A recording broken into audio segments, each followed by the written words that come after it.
So Elijah and I were going to go skiing. It was a beautiful day. It snowed the night before, and we head out. There's 2 cars in front of me, and they were going kind of slow. And I'm thinking, why are we going so slow? So I pulled out into the passing lane. As soon as it accelerated, I felt the tires break loose. We fishtailed up this embankment, and it flipped us.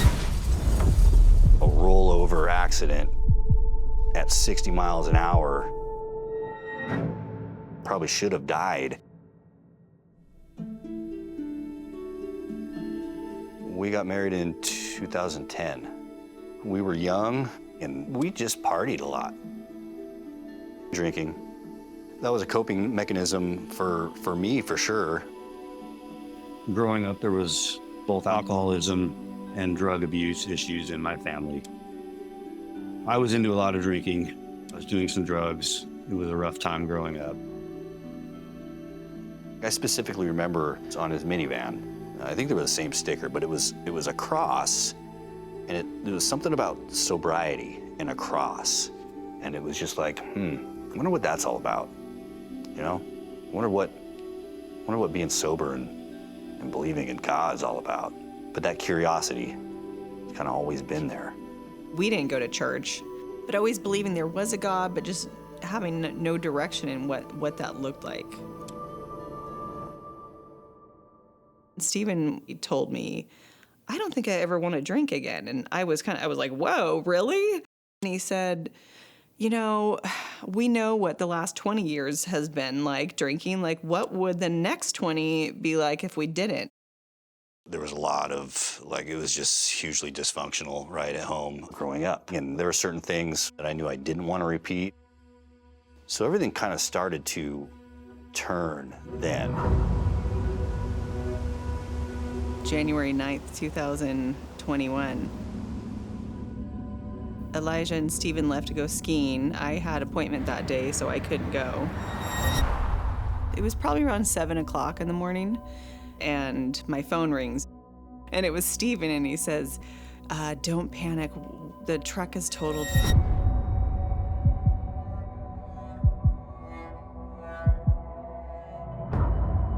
And I get to the accident, and I see the truck, and I see them standing out there. All 3 of us were in disbelief because when you look at that truck, to crawl out of that without a scratch on them, it was, you see pictures of vehicles like that, and, right away, 100%, we were like, that is a miracle. It is a miracle that we walked away from that. When we got home, too, I was so amped up. I had so much adrenaline in me, and I was like, I gotta go walk. I gotta go walk this off.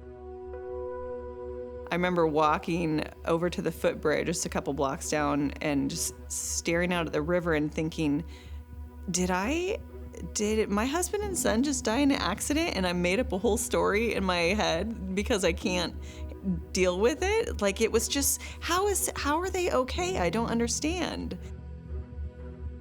I did believe in God, but I didn't know what that meant. I didn't know what that was. I would say things like the universe and, there's got to be a God. There has to be. I just didn't know what it was, and I didn't know I didn't know. And so it was early September. This is elk hunting season for Elijah and I. So we were gone, and Rachel was home alone.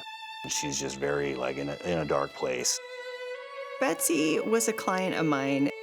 This was in the middle of the pandemic. She came in and saw me, and we were talking, and I was just telling her about how, just how isolating it is and how I feel so lonely. She said, well, you should come to our church. It's really fun, and we're having a fun cowboy church on Sunday. And I said, yeah, maybe I'll do that. And I was thinking, yeah, right, I'm not gonna go. The voice in my head just told me to go to the church. So I did, and it was not what I expected. It was just so welcoming and loving, and Pastor Wayne's sermon, I felt like he wrote it for me. Everything was exactly what I was going through, and which we all really were at that time. It was really difficult, and I knew that Stephen and Elijah were going to love it. She told me she went to church, and it was like, you did what?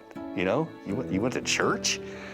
Yeah. And I could tell she was really excited about it. And, you know, right away I was intrigued, because there's just that curiosity. I've always had that curiosity about Jesus. Is he real? Next weekend, I think it was the next weekend, we all came to New Hope, and my heart was moving in a way that I could not remember when, you know, I had felt that kind of emotion.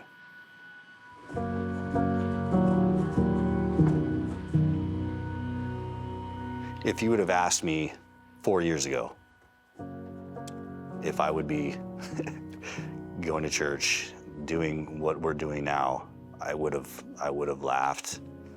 You know, there's just no way. I can never imagine being where I'm at today. I'm just blessed to be here. What a gift and a blessing it is to have each other and be alive and have an amazing God that's a miracle worker. I was gifted a second chance at life with my husband and my son. I can't be grateful enough. Being able to see that every step of the way, he's always been there. Jesus knocking at the door of our hearts, and it's like, yeah, yep, that was him. Just took a while to hear, took a while to open the door. Changed our lives forever.